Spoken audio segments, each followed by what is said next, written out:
What's up, party people? My name is Sunny Ray. This is the Sunny Ray Show. We're back at it again. I've got about 3 interviews today. I'm super excited. My first guest is Dave Anderson. The title is quite interesting: 6 near-death moments, 1 AI startup.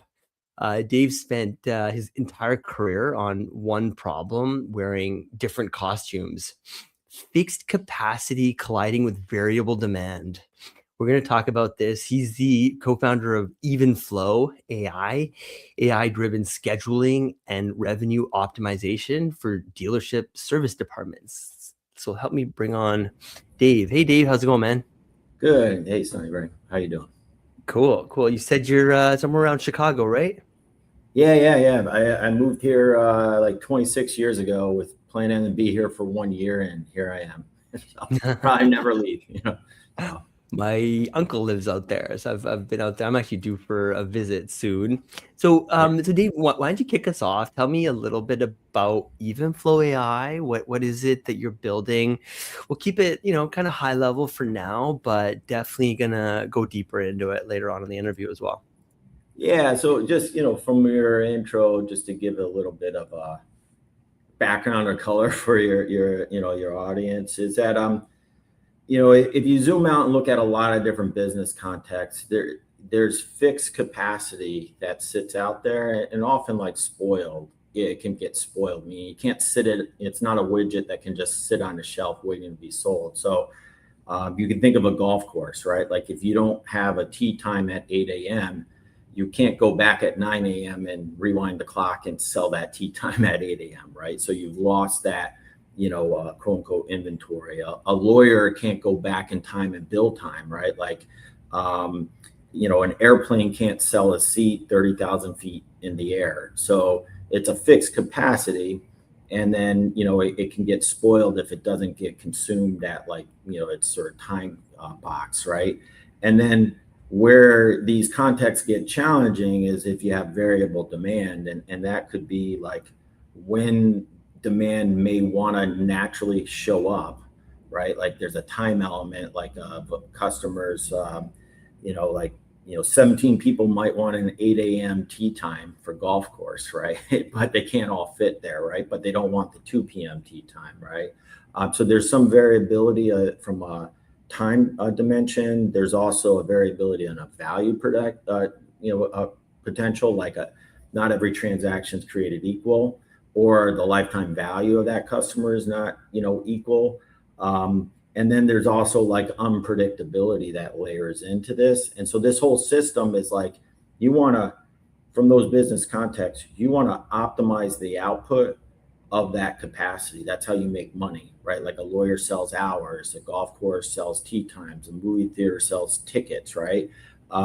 So you want to maximize that. And if you don't manage the variable demand and the unpredictability, you just have a suboptimal business. You're leaving revenue potential on the table there. So that's kind of the overarching problem that I spent better part of a career trying to solve. And where EvenFlow is like my latest rendition of trying to help automotive dealerships solve this.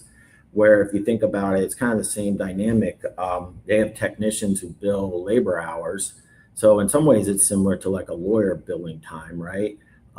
Cars have to show up in the shop for them to be able to bill that time and complete repair work. But you can't go back in time and build something if you're sitting idle. And then you have the variable demand of like too much showing up at once or not enough showing up at other time. You get spoiled time. So we're helping with that optimization of the shop flow of these service centers here. Interesting. Like I said, we'll go deeper into that. I mean, I can definitely see, like as an entrepreneur myself, how that technology could be useful in a lot of different formats, right? You were saying before, like hotels and Yep. airlines, and I mean, it just goes all over the place. So, I guess just to kind of kick it off, before the PhD and the airline boardrooms, like who was Dave Anderson as a kid? What were you obsessed with growing up, and when did you first realize like that you saw problems differently than the people around you? I'd say, who I was a kid, I was probably just like some normal kid in suburbs, US. I probably liked sports a lot more than school. Well, I know that, and that's what was a lot of my childhood.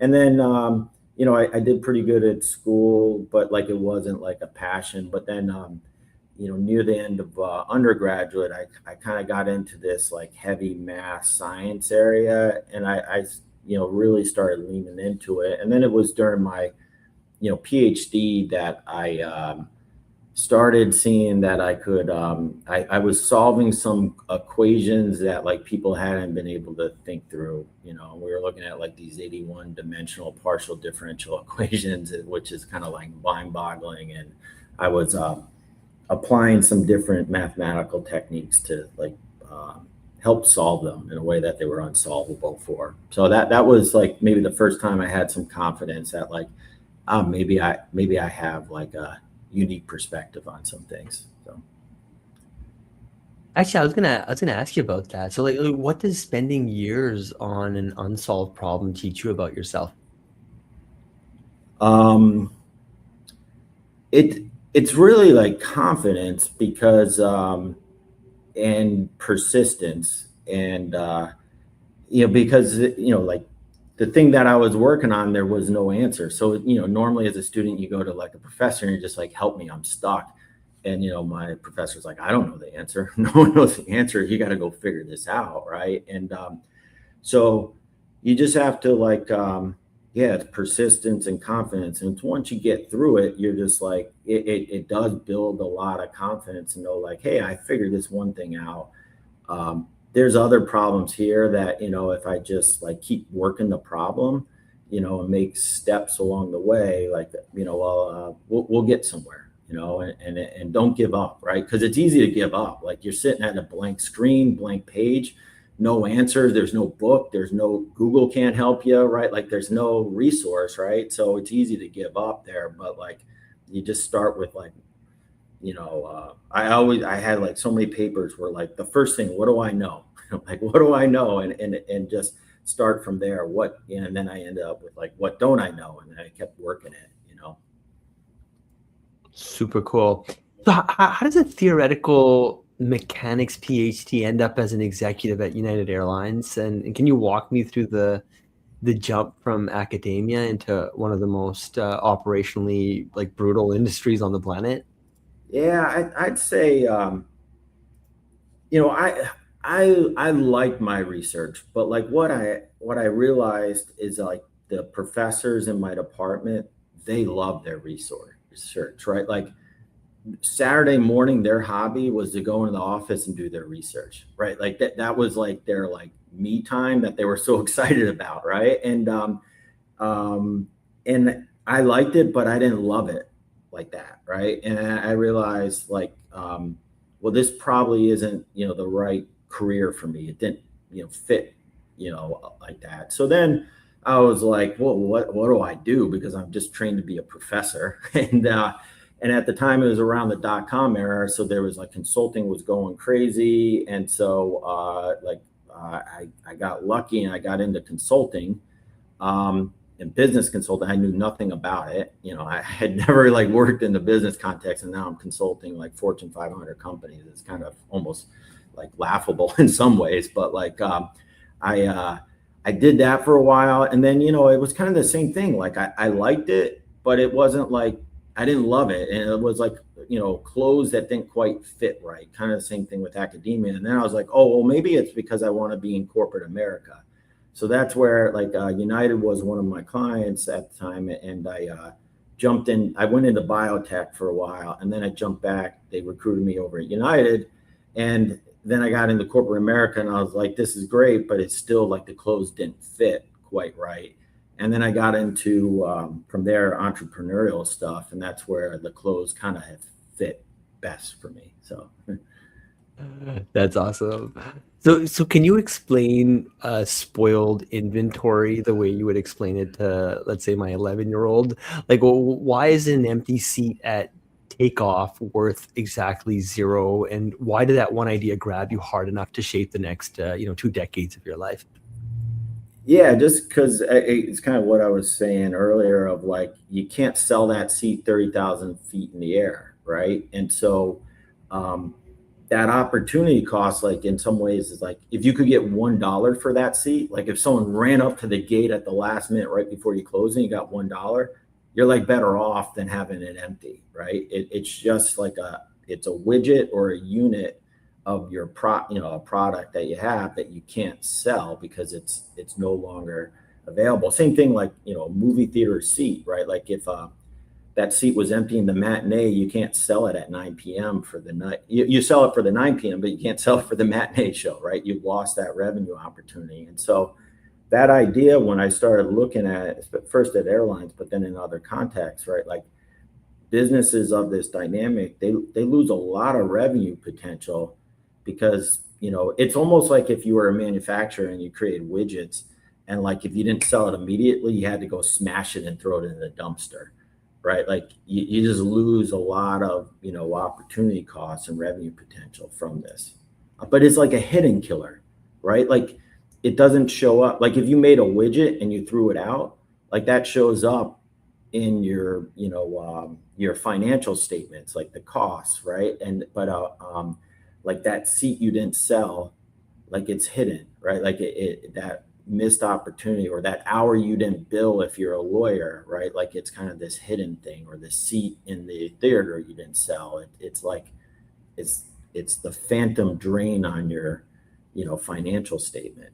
And that kind of fascinated me, actually. It's like it's there, but it's not there, Hey, as someone who's grabbing a flight in, I don't know, 8 hours here, 6 hours, how does the consumer take advantage of that fact? Like, is there a website you go to if you're like open to taking last minute flights or something and paying rock bottom prices? This is not Um, part of the normal interview questions, but I'm just curious. it's hard because like usually what the airlines do is they have pretty good forecast models on like Mm. the supply and demand. So they're like moving up fares or down fares based on the forecast. It's been a while since I've been at, but I don't think anyone's got it into like this last minute thing. Like Mm. okay, we have an empty seat in 2 hours. Who wants it? $50, right? Like I don't think anyone's gotten to that point. We've applied it in doctors' offices, and I'm trying to apply it here with automotive dealerships. That concept there. Like if I didn't care whether I flew to Florida or Alberta or Texas or Mexico City, and I was just open to going anywhere, Yeah. and you could just get access to that information, that'd be kind of cool. Anyways, Well, yeah. I got another story about that. I can tell you. oh, do you? Yeah. Which one is it? Oh, I'm down to go there. It's just like because airlines, like the employees, they can travel for free, but it's like space available. So there was a whole bunch of people I worked with, mainly like, if you're single, like you track flights and you'd go to the airport like Friday after work with a small bag. And I'd say, hey man, where are you going? Like I'm either going to Tokyo or I'm going to London. Depends on what I can get in first class. And I think I'm just going to be Tokyo, right? And so there was all these people, that just kind of choose their adventure, and it's free first class ticket, and then they go spend a weekend somewhere in the world. So wait, free first class? I missed that part. Why is it free? yeah, because you could fly for free if space available. What? Yeah. So you would track the What? flights to see if if there's 3 open seats like into Tokyo first class Friday night, you're like, all right, I'm going there, right? Like so all you bring is like like a change of clothes, a toothbrush, and a passport, and then you figure out where you're going to go. But I have no. I'm confused. Why would the airline even give anybody anything for free? Like they still got to pay for the food. Well, I guess It's the food's like gonna go to waste. it's an employee perk that they have. Oh, it's an employee perk. Yeah, employee Oh. perk. Yeah. Okay, I missed that part. I think you meant for like anyone. Oh, I see. Oh, yeah. I've heard about that. People who work for airlines, they're obviously okay, got Yeah. it. And So then there's people like this is different. The consumers, they did prepaid. There's some people who bought $1 million of lifetime free flights, and they would do the same thing. And they abused it, man. They abused it. Like if you could get a lifetime free flights of first class anywhere, anytime, like think of how much travel you probably would do. But yeah, Like, yeah, exactly. So, okay, so just to switch gears a little bit, right? So you yep. were re-engineering critical functions at United under intense, financial pressure. So what did those years teach you about, making elegant math, survive kind of like with messy operations and real people, like Well, as I you're, think yeah. in some ways, like it's like it was like really good training ground for startups because like, Mhm. we were in a financial crisis, bankruptcy, coming in and out, going into Mhm. oblivion, and like what we thought was a plan for like the next 3 months. And 1 week later, it's like, all right, we got to cut 20 more percent costs or else we're going to go out of business, right? Like, if you think of, or at least my experience with a startup, like, you're always going through those ebbs and cycles, right? Like you might have a burn rate, but then things take longer. You're running out of cash. Like, am I going to make payroll? Where do I actually spend money? What do I cost? Like, how do I like tap dance through all this stuff? And so it's a lot harder in a startup, but like it was a good training ground to be in that pressure cooker of like just intense financial pressure constantly, trying to look for any sort of way to increase revenue or cut costs. Usually it was both. That was the challenge. Like grow revenue, cut costs. Like tell me in an hour how you're going to do it. So like Yeah, that's wild. So like, it's a good way to look at it as well, right? Like it prepared you for what you're building now. So 14 years ago, you left the airline, right, with a thesis, which is that fixed capacity meeting variable demand is the same problem everywhere. You essentially chased it through hotels, golf courses, like you mentioned, doctors' offices, surgery centers. So which vertical humbled you the most and why? um I would say healthcare definitely like humbled me, but like I think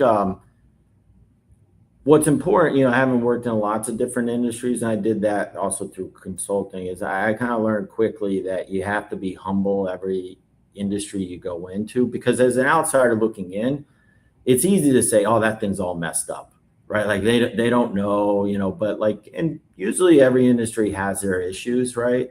And challenges and things they could do better. But there's also reasons, like inherent reasons why certain things operate that way. And like you can't go in and like just assume that like none of those things exist. So you kind of I kind of take the view I learned early on, mainly more from consulting, is like start with like a notebook and a pen and questions and learn, and don't go in with any like assumptions or better, because more times than not you don't. Interesting. Interesting. Cool. So I guess like what did healthcare teach you that an airline never could? Well, I think maybe the first and most obvious thing is like well, there's no pricing power, right? Like, so like the Hmm. doctors, if you think of fee for service, that's all negotiated rate. So it's not like you could up this price by $20 or drop it, Hmm. but at the same time there was a lot of like, if you think about variable demand, like an example would be it's same CPT code for shoulder, right? Like that might be used for an ankle. If you come in for an ankle, there's 10 more visits. If I come in for a shoulder, it's one visit. So if you're a doctor, like there's a different value to like ankle versus shoulder, and how would you might want to schedule that, right? There's also different things about like the workflow. Like obviously you can't do a surgery and then just a regular check-in, right? You got to kind of block your schedule and sort of like work, for efficiency ways. So there's like a lot of optimization there, but it wasn't like as much, and revenue was the end game, but it wasn't like a pricing action. Like in airlines, pricing action is one of the key levers there. Yeah. Yeah. That's super interesting. So can you take me now to like the waiting room? Like you're sitting at your own dealership for like say a 3 hour oil change or whatever. Like what's Yep. actually going through your head, and at what exact moment does like irritation turn into like a company?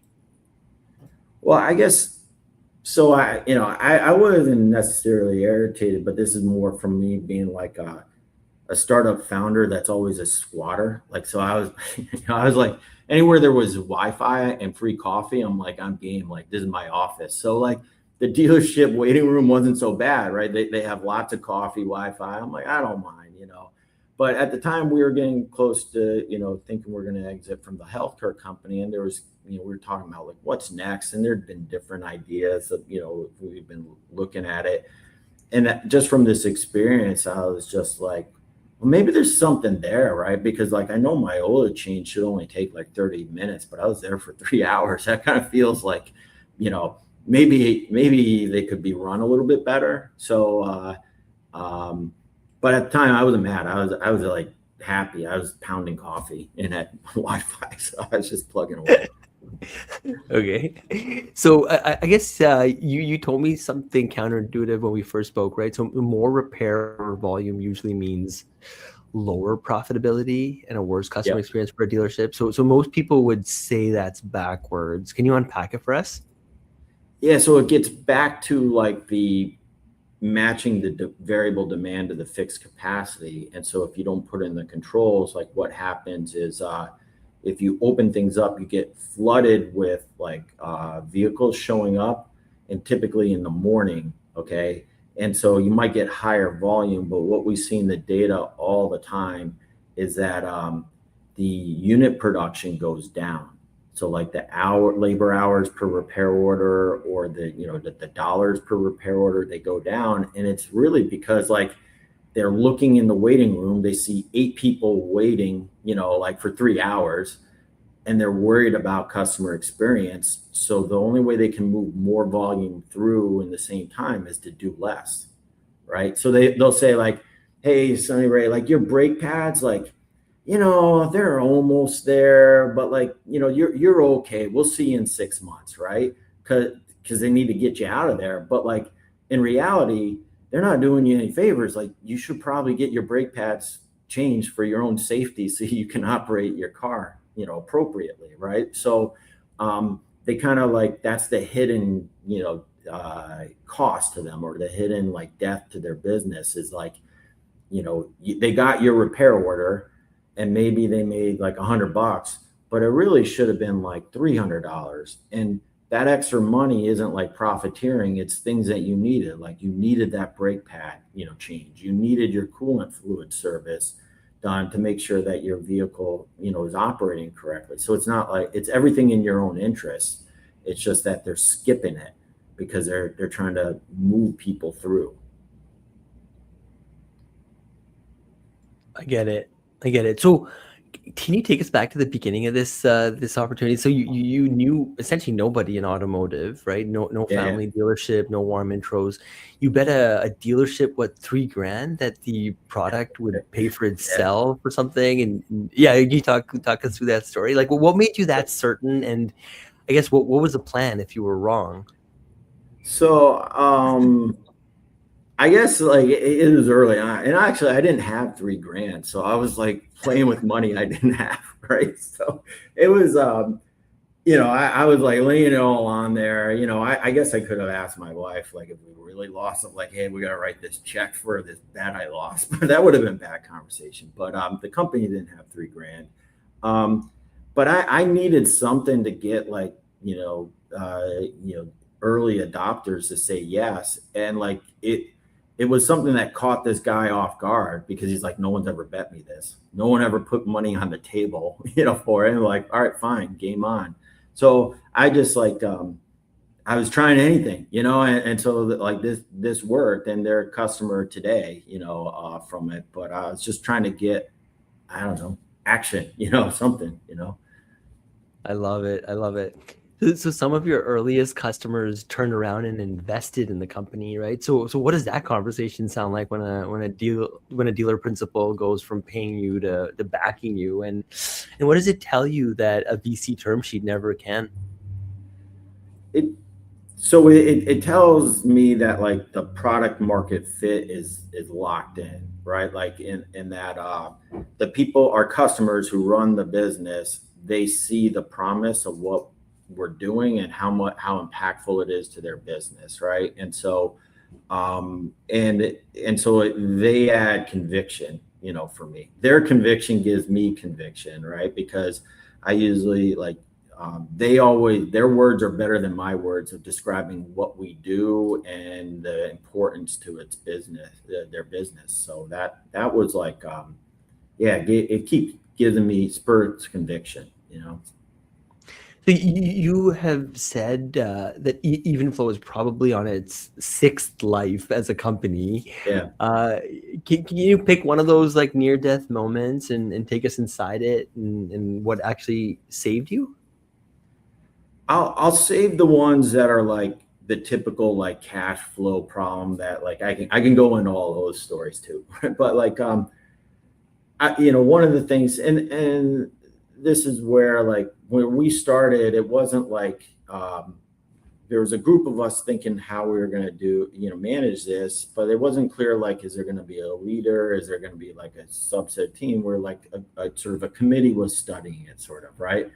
Which then kind of created a cap table that was a little bit, not ideal, right? And it was a cap table that couldn't be supported, moving forward based on where people's like efforts are. Now, if I ever did this again, I have whole different frameworks. I advised a whole bunch of people how to like avoid this mistake, but nevertheless, I still made this mistake.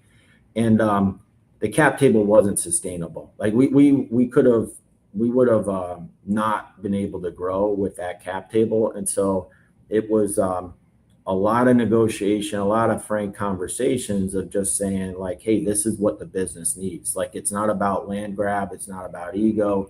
This is like, if we're going to put the corporation as its, an entity, like, and who's representing it and what's best for it, this is what we have to do. And it was painful, it was painful going through that because no one likes giving up equity, so. Yeah. So here's the, I guess like the technical aha I want the audience to get. And an 8-year-old car booked for an oil change is almost never just an oil change. So how does EvenFlow, predict what a repair order will really become before the car even arrives? I'll just preface it as like all our predictions are wrong. So like, just have that in your back of your mind. But like, some of it is just like logic or intuition, right? Like, so if you got 10,000 miles on your car, it's a brand new car, and you book an oil change, it's like 99% sure that it's going to be an oil change, right? Because it's a new car, there's not issues. But you got an 8-year-old car or 80,000 miles on it, like there's going to be more work. And the repair order history of every dealership shows that, of like what's the additional work that these vehicles have. And so if it takes like 0.4 hours to do the oil change at labor rate, like we can see in the data that like, well, it usually ends up being like 1.4 hours. Now, I don't know if it's a coolant service, brakes, and honestly, I don't know if it's going to be you that declines everything or I'm going to add 2 hours on it. But like, we can look into history to see like where, like on average, what does it look like? And we dial the algorithms into the granular level, and then we're just layering in that prediction. But it doesn't matter that we're 100% wrong because we're not biased. So if we're 15 minutes too high on one and we're 15 minutes too low on another one, it kind of blends itself out and we're still getting that like demand to capacity balance there. That's fascinating. Okay, so I guess you learned what, like an expensive AI lesson early, right? You said you asked an agent to turn off a service advisor's Saturday schedule, and the language model occasionally hallucinated or something like that. And then now you run more like a hybrid agent, like LLMs for conversations and deterministic logic for anything business critical. Where do LLMs belong in operational software, and where do they absolutely not belong?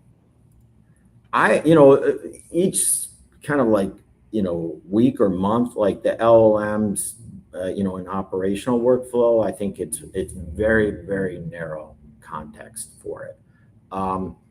Like I view like in the agentic world for the operation is generally you need like precision, right? Like sales and marketing is different. Like I don't know what, you're trying to learn like the best conversion rate or the best messaging, right? Like there's no like single answer. So you're testing, learning, like LLMs and the probabilistic methods, they're like, it's well suited, right? An operation where you need precision, right? Like it's got to be blue or it's got to be A or the answer is 1.2, right? Like you can't have probabilistic methods in there because you can train it to say it's 1.2, but then sometimes it'll say it's 1.4 and the operation needs 1.2. So where the agentic workflow makes sense in my mind is like it's a digital employee that's executing like near continuous processes that a human can't do it at scale. But it's like any other employee where it's a job function. You say, hey, like, Sonny Ray, like, this is your job role. Like, I need you to do A, B, and C. Now, D, I'm allowing you to have a little bit of latitude and flexibility to like kind of figure it out. But A, B, and C has got to be like locked in. And you have to think of that of like, how would you hire and onboard an employee the same way that you do an AI agent, in the operation. Interesting. So a dealership turns EvenFlow on, let's say tomorrow morning. Can you walk me through the first like 90 days? Like what changes in the service lane? Like what do the advisors feel? And when does the money show up? So it depends a little bit on the brand, and I can speak a little bit to it. But generally, like they should start feeling it in week 2. And what our success stories usually the service managers say is like, I'm setting all-time service records, but my days feel easier and my customers are happier. And the reason being is again, you're just not getting these log jams, right? And then part of the log jams is like, I wasn't pissed off because I was happy about the free coffee and Wi-Fi, but there's plenty of customers who are, right? Because they're just like, I had to pick up my kids, right? Or, I had to be somewhere, I got a meeting, so 3 hours is too long. So they're pissed off. And then it feeds into the employees, right? The experience is bad for them. But if you get the right flow in there, the experience is better. They're pulling through more services. Again, they're not selling anything the customer doesn't need. Like, Sonny Ray, you need to get your brake pads fixed, right? Your car's not safe to drive. Like, you got to take care of this, right? And then the system also is the technicians, advisors, the way their comp structure is, they actually make more money. So the owner makes more money, the employees make more money, customers' experience goes up. So everyone's like, generally it's a win-win-win from everyone's perspective. And they're like, by week 2, we can get that, they can start seeing results. But I always tell the service manager is like, hey, at some point, like, I'm going to really mess you up. I don't know when it will be. Like, if I did, I wouldn't do it. But like somewhere we're going to like calibrate the settings wrong and I'm going to just mess you up. And just in that case, call me and we'll fix it. That's like part of the learning curve here, and just trying to set expectations that like everything's not perfect, and we'll never be perfect, and no solution is ever perfect. I don't think so. So you told me dealerships live with the migraine, right? Not knowing a fix exists. Like, how do you market a cure for a disease your customer has never diagnosed? And what is actually working? Like podcasts, conferences, word of mouth? Yeah, I candidly, I would say like I haven't fully cracked the code, but it's like those things are all 3 of those like matter. Word of mouth so far has been really important. So it's like peer-to-peer recommendations. So the dealerships are like there's a small community. I think everyone's like 1 degree separated from everyone, right? And so they have their trusted little like tribe that they listen to, and that voice matters a lot. But like we're trying to get other content out or education awareness, there's a different way of doing it, and it's worth trusting us or giving us a try. But I feel like we're 50% software, 50% people. Like, I got to earn your trust. Like even if our software is the best, like if we're not trusted that we're going to be there in their business, and their business is dynamic, right? Like, all it takes is 2 technicians to quit and then their whole business, is different, right? And we got to be there to recalibrate and support them. And the only way you do that, that's a people business, right? That's not a technology thing. That's a people business. So you're bringing, this like dynamic pricing into the service lane, right? So how ready are dealers and honestly, like how ready are drivers for surge pricing on, an oil change? Well, I'd say maybe the first thing is like one from the marketing is like you can't follow the Uber model of like surge pricing. Everything is like the top price and everything's a savings below that. In some same way, like airlines would say, oh, it's $800 for a ticket, but this one's like $500 like discounted, right? So you got to kind of present the right framing of it for the customers. I'd say customers are much more willing, what we've seen about it than like the operation is. Like automotive dealers are like, oh, our customers can't handle that. But like it's the same customers who deal with that all the time, right? Like a movie theater matinee is different than Saturday night at 8 p.m., right? Like an 8 a.m. golf tee time is different than Wednesday at 2 p.m., right? They're used to it. They understand that concept. And so knowing that there's price flexible or variability by when you come in like that we haven't seen any consumer issues with it. I actually see a benefit. You give choice to customers, then they're going to be happy with their choice because they made the choice. If you force them into something, then you're running the risk of someone being mad, right? Because you told them what to do. Yeah. Cool. And what? So as we was, so every dealership on your platform makes the model smarter for every other dealership, right? So how deep is that data moat really, and what makes what happens when like the giant DMS incumbents decide that they want this market?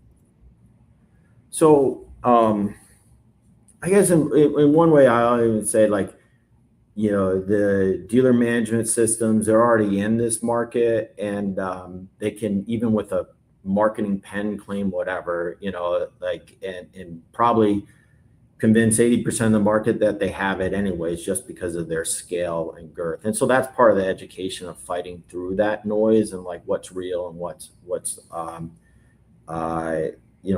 not real there. The data part, like, I think this is it's kind of twofold there, and one is the people and one's the data. But like I'm a believer in AI. It's a big game changer. But like I'm a mathematician by training, and there's a lot of different math tools out there, and we have a lot of different frameworks that we use besides AI, and it's the right tool for the right job.